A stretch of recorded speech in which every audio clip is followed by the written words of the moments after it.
Alors un petit salut à Marc Moulin aussi qu'on a vu tout à l'heure. Un petit salut, un grand salut à Marc Moulin qui fait partie de mes héros.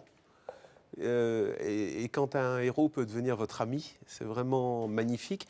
Et Marc Moulin fait partie de ceux, j'écoutais ses émissions quand j'étais gamin, vous savez, sous le transistor sous l'oreiller. Il y avait Cap de Nuit, il y avait, je vais peut-être les dire dans le désordre, hein, Cap de Nuit, King Kong, Radio Crocodile.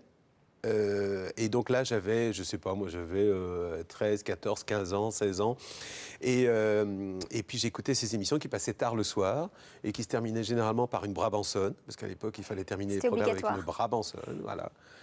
Ouais. Et puis la voix de Marc, l'humour de Marc.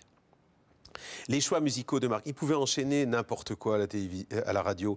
Il pouvait nous faire écouter du jazz le plus free, des choses les plus pointues, des musiques les plus expérimentales, et puis nous passer un Jimi Hendrix, nous passer un Robert Wyatt, etc. C'était formidable.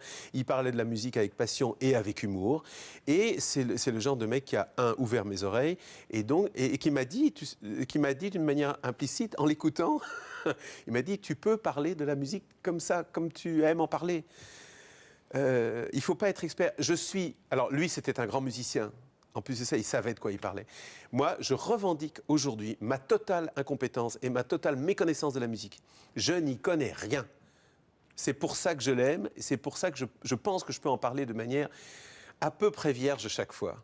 C'est-à-dire que j'aime une chanson, j'aime un disque, je peux expliquer pourquoi, mais c'est certainement pas parce que techniquement, musicalement, voilà, je n'y connais rien. Et fier de mon incompétence.